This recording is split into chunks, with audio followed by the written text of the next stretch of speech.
jiwa yang luka, tandanya kehilangan harapan baik. Tidak lagi menghormati masa depannya. Lebih meyakini kesialan daripada keberuntungannya. Perhatikan, dukun-dukun peramal itu menarik sekali bagi orang-orang yang jiwanya luka. Karena orang-orang yang jiwanya sehat tidak tertarik untuk diramalkan. Karena dia meramal dirinya sendiri melalui ramalan yang paling pasti adalah melalui perilaku baik. Orang yang perilakunya baik pasti hidupnya baik. Yang kedua, rusaknya jiwa itu karena rusaknya iman. Mudah orang untuk mengatakan ya, Tuhan ada, ya. Tetapi sulit sekali untuk tetap mengatakan ya untuk mengikuti aturan-aturan Tuhan.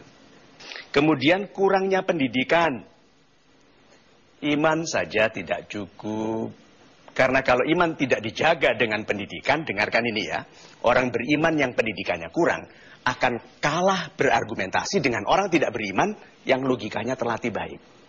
Itu sebabnya banyak orang baik diakali untuk memilih orang tidak baik sebagai pemimpin. Kemudian, yang keempat, lemahnya ekonomi. Orang yang ekonominya lemah, mudah untuk rusak jiwanya. Meyakini bahwa rezeki hanya di sini. Kenapa?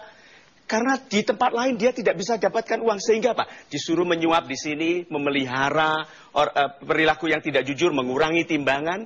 Itu dilakukan oleh orang-orang yang tersiksa ekonominya.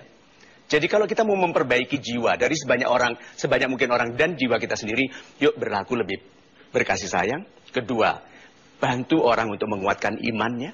Bergaulah dengan orang-orang yang beriman. Ketiga, bantu orang untuk mendapatkan pendidikan yang baik. Dan keempat, bantu orang untuk menemukan cara-cara memperbaiki ekonominya. Itu. Jiwa yang baik itu mencintai kedamaian.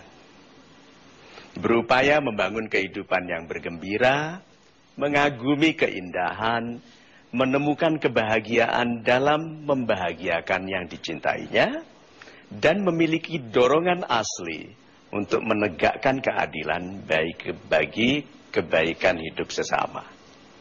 Apakah ada dorongan itu asli di dalam diri Anda? Ada. Itu sebabnya aslinya setiap jiwa di antara kita adalah jiwa yang baik. Mengenai jiwa kita, Pak. Kamera Anda, kamera pocket kamera itu, kalau saya sekarang ini bandingkan ini uang Rp1.000. Kalau Anda lihat di layar ini, besarnya uang Rp1.000. Di dalam pocket kamera Anda itu ada satu sensor ukurannya sekian. Ini. Sekecil itu. Dan itu bisa 14,2 megapiksel. 14,2 juta titik. Dan kalau dibesarkan itu bisa menjadi foto dicetak di A3 dengan bagus sekali. Ya toh? Berarti masuk ke yang kecil menjadi besar. Jiwa juga begitu. Tidak kelihatan. Tapi kalau Anda masuki benar, ada taman Firdaus di dalam setiap jiwa.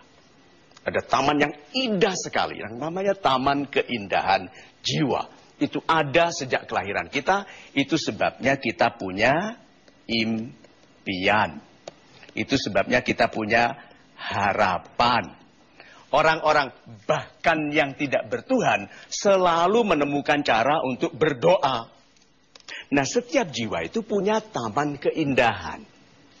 Dan kita tidak bisa masuk ke taman keindahan itu kecuali kita masuk melalui hatinya. Karena hati adalah wajah dari jiwa. Caranya, berangkatlah dari hati. Hati kita adalah wajah dari jiwa kita. Jadi kalau jiwa kita baik, hatinya baik. Nah, yang berangkatnya baik dari hati sampai ke hati juga. Dan masuk ke jiwa yang baik. Percayalah setiap orang itu punya kebaikan. Kita ini sebagai manusia yang bersahabat dengan manusia yang lain harus berfokus kepada baiknya. Kalau mau mengubah dunia, jangan benci, kritik, nistai atau anarkis kepada keburukan orang. Besarkan kebaikannya. Sehingga tidak ada tempat bagi keburukan di dalam dirinya. Itu. Super sekali. Pujian. Karena pujian itu mendahulukan kebaikan dan mempercayai tercapainya kebaikan. Nah, dengan itu mudah-mudahan jiwa-jiwa di sekitar kita kembali berharap. Tepukan pundak seperti you can do it, man. You bisa. Ke anak, bisa. You bisa. Oke? Suami, bayangkan kalau suami ditepuk pundaknya oleh istrinya sebelum berangkat ke kantor. You can do it, man. Langsung suami. Ya, nah.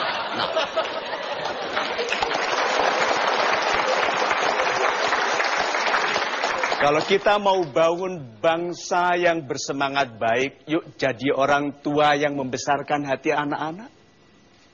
Yang menjadi saudara, yang membesarkan hati saudaranya. Coba, menjadi sahabat yang membesarkan hati sahabat. Jangan berfokus pada jeleknya, yuk kita berfokus pada kebaikan. Karena kalau kebaikan di diri dan di sahabat kita membesar, tidak ada tempat bagi keburukan. Dan kita sebagai sahabat kemudian menjadi seutuh-utuhnya pemulih